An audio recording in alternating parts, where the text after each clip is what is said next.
Daily taste the daily. Blackmail రాజకీయాలు బంద్ చేయాలి.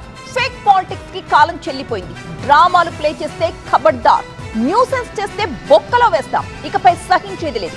Political attack guarantee. ఇది ముఖ్యమంత్రి చంద్రబాబులోని మరో డిఫరెంట్ షేడ్. ఎస్, సారు మారిపోయారు. డీసెంట్ గా మాట్లాడే చంద్రబాబు గతానికి భిన్నంగా వార్నింగ్లతో విరుచుకుపడ్డారు. ఒక్కసారిగా మాస్ లీడర్ అవతారం ఎత్తారు. ఏపీలోని తాజా రాజకీయ పరిణామాలపై ముఖ్యమంత్రి చంద్రబాబు ప్రత్యేక మీడియా సమావేశం నిర్వహించారు. ఈసారి డిఫరెంట్ గా, ఫుల్ ఖుషీగా, నవ్వుతూ హుషారుగా ప్రెస్ కాన్ఫరెన్స్ లో మాట్లాడారు చంద్రబాబు. వివిధ అంశాలపై ప్రసంగించిన చంద్రబాబు గతంలో ఎన్నడూ లేని విధంగా వైసీపీపై కన్నెర్ర చేశారు.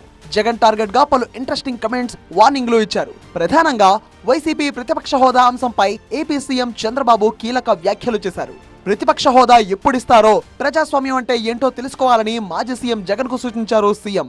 మీరు ప్రతిపక్ష హోదా కూడా తగరనే ఉద్దేశంతో 11 సీట్లు ఇచ్చారు. ప్రజలిచ్చే అవకాశం, అది ప్రజలిచ్చే అధికారం. రాజకీయ ప్రభుత్వం ఇచ్చేది కాదు. ఇవన్నీ బెదిరిస్తే వచ్చేదనుకుంటే ఎట్టవుతుందండి? ఎక్కడ బెదిరిస్తావు? ఎందుకు ఇస్తారు? ఆ రోజులు అయిపోయినాయి. బ్లాక్మెయిల్ చేసే రోజులు కూడా అయిపోయినాయి.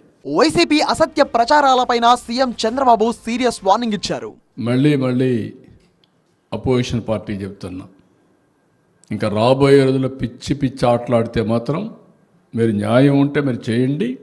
మీరు చెప్పిన మాట సమర్థించుకునే పరిస్థితిలో కూడా మీరు ఉండాలి.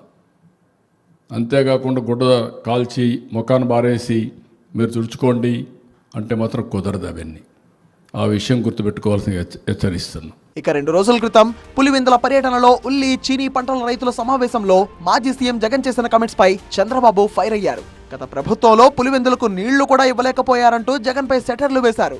డ్రామాలాడితే తడాఖా అంటే ఏంటో చూపిస్తామని హెచ్చరించారు. ఏదైనా కానీ బ్లాక్ లో అమ్మడము, కమిషన్ తీసుకోవడము, 200 రూపాయలు బ్లాక్ లో అమ్ముకునే పరిస్థితి. 200 రూపాయలు ఎక్కువ తీసుకోలేకపోతే ఈ మందు తీసుకుంటే యూరియా ఇస్తాం అని చెప్పి ఈ మాదిరిగా రైతులను ఆడుకుంటా ఉన్న పరిస్థితి. దగ్గరుండి బ్లాక్ మార్కెటింగ్ ఈయనే ప్రోత్సహిస్తా ఉన్నాడు. నీళ్లు పులివెందులకు ఇస్తే అక్కడ పోయి ఆరతి ఇచ్చే పరిస్థితికి వచ్చారు. ఏం చెప్పాలి వాళ్ళకి? ఇన్నేళ్ళు మీరు ఇవ్వలేకపోయారు, నీళ్లు కూడా ఇవ్వలేకపోయారు.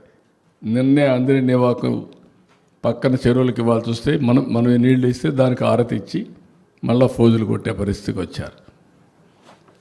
ఇవన్నీ కూడా ఫేక్ రాజకీయాలు వద్దు, జెన్యూన్గా చేయండి, ప్రజలకు చెప్పండి. డ్రామాలు వద్దు. ఆ డ్రామాలన్నీ అయిపోయినాయి. ఇంకా డ్రామాలు రిపీట్ చేస్తే ఇక్కడ నమ్మే వాళ్ళు ఎవరు ఉండరు. మొత్తంగా ఏపీ సీఎం చంద్రబాబు డిఫరెంట్ స్టైల్లో ప్రెస్ మీట్ నిర్వహించారు. ఎప్పుడూ కూల్ గా మాట్లాడే చంద్రబాబు గతానికి భిన్నంగా వార్నింగ్లతో మాస్ లీడర్ గా మారిపోయారు. అదే సమయంలో కొందరు వైసీపీ నేతలు కావాలని రెచ్చగొడితే రెచ్చిపోవద్దని సంయమనం పాటించాలని టీడీపీ వర్గాలకు సూచించారు సీఎం చంద్రబాబు.